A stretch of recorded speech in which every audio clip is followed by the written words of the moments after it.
Since the ancient times, light and fire have reminded people that God is here with us.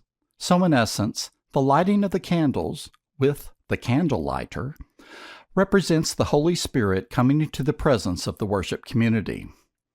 A candle lighter has three primary components: a long wick, which is called a taper, which is lit.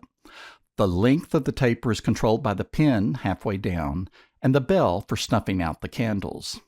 The candle lighters should be available in the back of the church, in the narthex, the back room, in the stand in the corner next to the cross. If not there, go up the east stairs to the balcony and go to the robing room. Use the two that are the shiniest if there's more than two. Be sure and check your candle lighter to make sure the taper moves up and down smoothly using the pin. Gather at the back of each center aisle. Look at the front. Is the paschal candle lit? If not, make sure your lighter works, which is either under the bulletins or down on the table. Then, once the preacher has finished with announcements and the music has started, light your candle lighter, flame up, and begin walking down the aisle in sync with the other acolyte.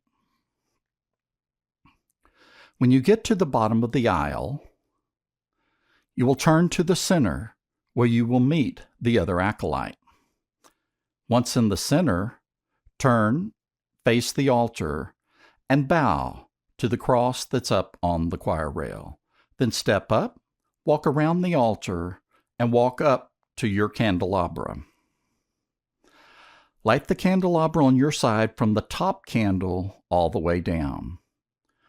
Watch the other acolyte to make sure you're never more than one candle ahead or behind them.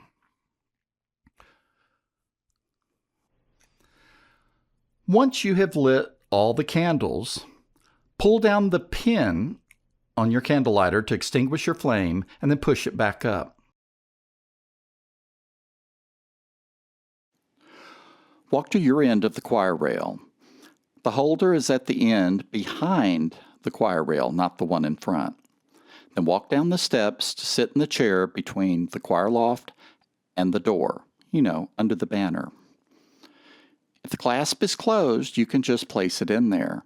If open, place the bottom, lift the clasp handle up, close, and then place the rear part back down.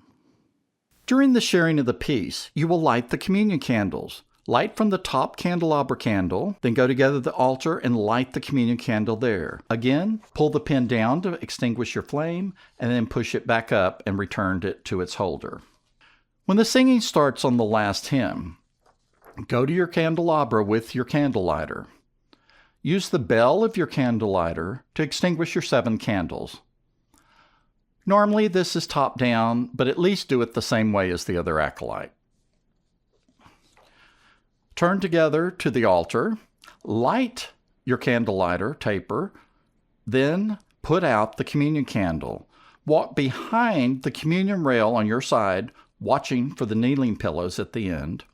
Exit the communion rail and walk toward your center aisle. You lead out. Others will follow. It's always fire, cross, music, and Bible. Once you pass the pews, pull down the pin on your candle lighter to extinguish your flame and push it back up. Return your candle lighter to its holder where you retrieved it earlier.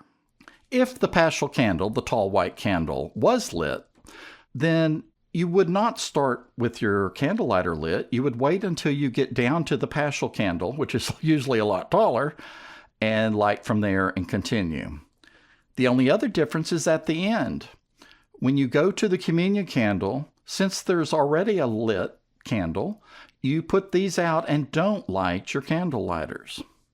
The important thing, whatever you do is right. Acolytes usually are asked to help serve communion, and they normally wear a robe. So please review these videos for each of those processes. And thank you for your service.